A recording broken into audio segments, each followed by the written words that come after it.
भागते ये लोग काफी थक चुके थे, इसलिए ये एक पहाड़ी के पीछे आराम करने के लिए रुक जाते हैं क्योंकि उन्हें लग रहा था कि शायद इस किलर ने यहाँ उनका पीछा छोड़ दिया है। बेन यहाँ पर भी रो रहा था। कैसी उसे हौसला देते हुए पीने के लिए साफ पानी देती है, लेकिन बेन पानी पीने से भी इनकार कर देता है। जूली अपने बेटे को समझाती है कि इसमें तुम्हारी कोई गलती नहीं, वो तो तुमने मदद के लिए बलून हवा में उछाले थे। तभी जूली ने देखा कि वो किलर अभी भी उनके पीछे आ रहा है। अब तीनों जल्दी से किलर से बचने के लिए भागना शुरू कर देते हैं। भागते भागते ये लोग बहुत थक चुके थे, लेकिन जब भी ये पीछे मुड़कर देखते हैं तो वो किलर उनके पीछे ही आ रहा होता था। अब ये लोग रुकते नहीं, लगातार भागते रहते हैं और एक ऐसी जगह पहुंच जाते हैं जहां पर जहरीला पानी मौजूद था। यहां से जाते वक्त उन्हें कुछ भी हो सकता था, लेकिन जूली अपने बच्चों को यहीं से गुजरने का हुक्म देती है। जहरीले एसिड से गुजरने के बाद उनकी हालत काफी खराब हो गई थी और जूली को एहसास हुआ कि बेन डिहाइड्रेट हो चुका है। उनके पास पानी की कुछ आखिरी बूंदें थीं जो उन्होंने बेन को दी, लेकिन इतने थोड़े पानी से उसकी प्यास नहीं बुझी। अब यहाँ पर कैसी हिम्मत हार चुकी थी। वो कहती है, हम सब जिस तरफ बढ़ रहे हैं शायद वहाँ पर सबमरीन होगी भी या नहीं, लेकिन जूली उसे डांटती है कि चुप करो और जो मैं कह रही हूँ वैसा ही करो। हम लोग आगे बढ़ेंगे और मुझे पता है कि मैं तुम्हें बचा लूंगी। जूली के कहने पर वो लोग फिर से चलना शुरू करते हैं और आगे बढ़ने पर उन्हें एक प्लेन दिखाई देता है जो सालों पहले तबाह होकर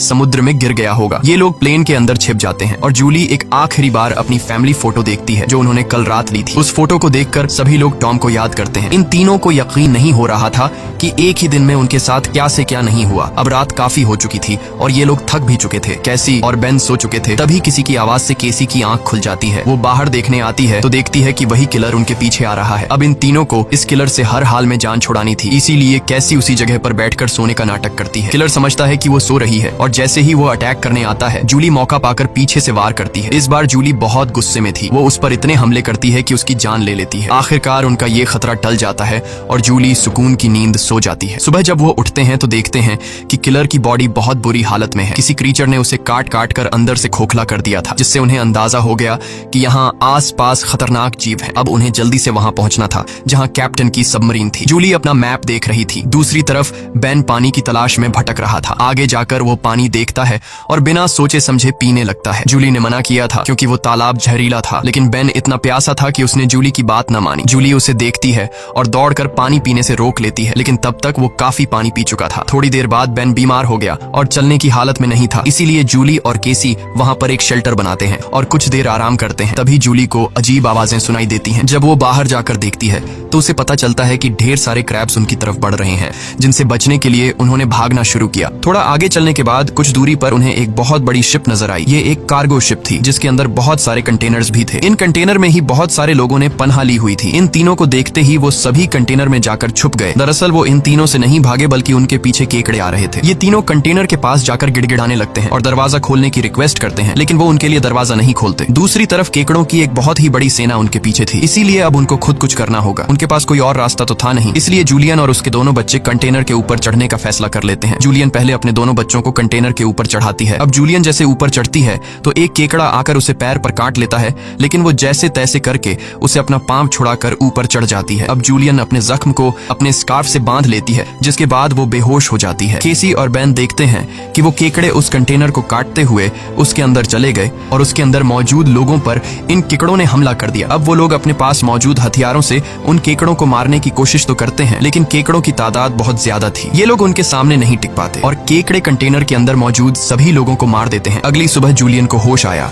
उसने देखा कि उसके दोनों बच्चे यहाँ नहीं हैं। वो बुरी तरह से डर गई कि कहीं मेरे बच्चों को कुछ हो नहीं गया हो, लेकिन तभी दूर से उसे केसी और बेन आते हुए दिखाई दिए, जो असल में खाने पीने और हथियार की तलाश में गए हुए थे। खैर, अब यहाँ पर वो केकड़े भी नहीं थे। अब जूलियन अपने केकड़े के कांटे जख्म को ठीक करती है, जबकि बेन कंटेनर के अंदर मरे हुए लोगों के वेपन्स कलेक्ट कर लेता है ताकि उससे खुद की सेफ्टी के लिए यूज कर सकें, और वहाँ उन्हें थोड़ा बहुत खाना भी मिल जाता है। खैर, इसके बाद जूलियन कैप्टन से कांटेक्ट करती है, जिस पर वो बताता है कि मेरे ऊपर भी इसी क्रीचर्स ने अटैक कर दिया है और अब मैं बहुत ज्यादा जख्मी हूँ, मैं तुम्हारी मदद नहीं कर सकता। और साथ ही वो जूलियन को ये भी बताता है कि अब समंदर का पानी बहुत जल्द वापस फिर से अपनी जगह पर आने वाला है, इसीलिए तो ये सी क्रीचर फिर से यहाँ वापस आ गए हैं। जूलियन रोने लग जाती है क्योंकि इन लोगों को ये भी नहीं पता था कि सबमरीन तक जाने के लिए उन्हें कौन सी डायरेक्शन में जाना है, क्योंकि सारी रात भाग दौड़ में उनका मैप भी कहीं गिर गया था। इसलिए कैप्टन उनकी आसानी के लिए अपनी फ्लेयर गन से हवा में फायर करता है और बेन उसे देख लेता है, मगर वो जगह उनसे बहुत दूर थी। ये लोग तेजी से सबमरीन की तरफ बढ़ने लगते हैं, लेकिन अभी तक वहां तक पहुंचना नामुमकिन लगने लगा, क्योंकि वहां पहुंचने तक उन्हें एक चट्टानी रास्ते से गुजरना पड़ता है, जहां से गुजरते हुए उन्हें शायद फिर से उन केकड़ों का सामना करना पड़ सकता है, जिससे उनकी जान जा सकती थी। अब केसी को भी अपनी माँ पर तरस आने लगता है कि उनकी माँ का क्या होगा। कैप्टन तो हम तीनों में से मुझे और मेरे भाई को सबमरीन सबमरीन में रख लेगा। लेकिन जूलियन का क्या होगा, क्योंकि अब कुछ ही देर में पानी आने वाला है। जूलियन केसी से कहती है कि तुम्हें ये सब सोचने की जरूरत नहीं, जब हम सबमरीन तक पहुंच जाएंगे तो वहां डिसाइड करेंगे कि हमें क्या करना है। और कहती है कि चलो आगे बढ़ो। वहां से आगे बढ़ते हुए उनकी किस्मत उन्हें एक बार फिर से धोखा देती है। वहां पर लैंडस्लाइड होने लगती है, जहां जूलियन जो सबसे पीछे थी उसके आगे आकर एक बड़ा सा पत्थर गिर गया और वो वहीं पर फंस जाती है। अब केसी अपनी माँ के बिना आगे नहीं बढ़ना चाहती थी, लेकिन वो उसे कसम देती है कि तुम हर हाल में खुद को और अपने भाई को बचाओगी। अब इसीलिए केसी अपने भाई को लेकर आगे बढ़ने लगती है। जब वो लोग सबमरीन तक पहुंचते हैं तो उन्हें वहां पर कोई भी नहीं मिलता। ये दोनों जोर जोर से सबमरीन का दरवाजा खटखटाने लगते हैं, लेकिन तभी पीछे से कैप्टन आता है जो बुरी तरह से जख्मी था। कैप्टन ने बताया कि देखो, सबमरीन में 3 लोग बैठ सकते हैं और मेरे बचने के चांस बहुत कम है, इसीलिए अगर मैं सबमरीन में बैठकर पानी से बचते हुए ऊपर सरफेस तक पहुंच भी जाता हूं